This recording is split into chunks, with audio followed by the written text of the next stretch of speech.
دوستو، ملا ہیبت اللہ اخونزادہ صاحب جو امارات اسلامی کے امیر ہیں افغانستان کے، انہوں نے کندہار میں جمعے کا ایک خطبہ دیا۔ اس خطبے میں انہوں نے بڑی اچھی باتیں کی۔ ظاہر ہے کہ عالم آدمی ہے اور انہوں نے بڑی اچھی باتیں اس پہ کی۔ کچھ باتیں جو ہے وہ انہوں نے جو زیر نظر تصویر میں آپ دیکھ سکتے ہیں، انہوں نے افغانستان کے لوگوں سے مطالبہ کیا ہے کہ حدیث کی روح سے، اسلام کی روح سے مسلمانوں پر واجب ہے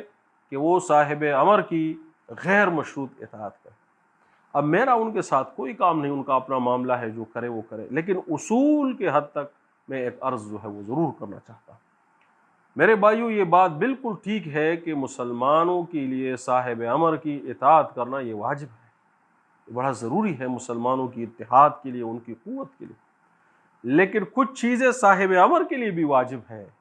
اور اس میں سے جو صاحب امر کے لیے جو پہلی چیز واجب ہے وہ یہ ہے کہ وہ مسلمانوں کی عامت الناس کی بیعت سے جو ہے وجود میں آیا۔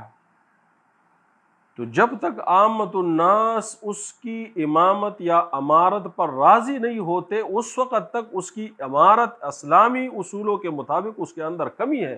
وہ کمی جب تک اس سے دور نہیں کر دی جاتی، تب تک وہ ان پورے حقوق کا مطالبہ نہیں کر سکتا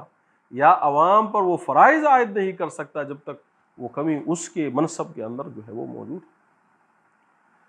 اور دوسری بات یہ ہے کہ صاحب امر مسلمانوں کا ایسا ہو کہ جس میں دو خصوصیات ہو۔ نمبر 1 کہ وہ صاحب امر ہو۔ اس صاحب امر اس کو نہیں کہتے کہ تم نے یہ کیوں کیا، اس کو مارو پیٹو،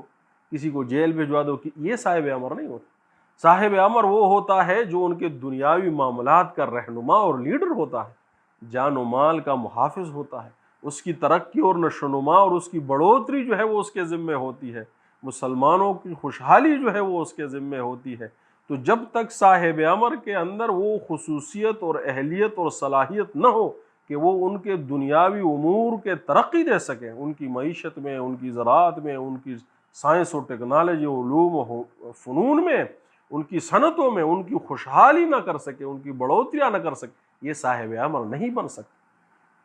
تو یہ پہلی شرط ہے کہ وہ مسلمانوں کا صاحب امر تب تک ہے کہ جب تک وہ ان کی جان و مال کا محافظ بن سکتا ہے۔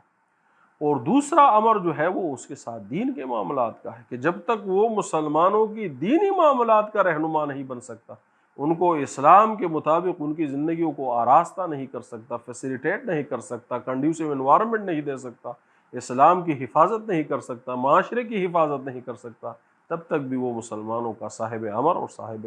حکم جو ہے وہ نہیں بن سکتا۔ تو یہ بات بالکل ٹھیک ہے کہ مسلمانوں پر کچھ چیزیں واجب ہوتی ہے صاحب امر کے لیے،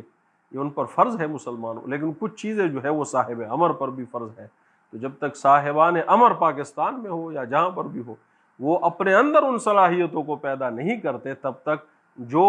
محکوم جس کو آپ کہتے ہیں یا جس سے آپ غیر مشروط حمایت کا مطالبہ کرتے ہیں، ان پر بھی کچھ چیزیں پھر واجب نہیں ہوتی۔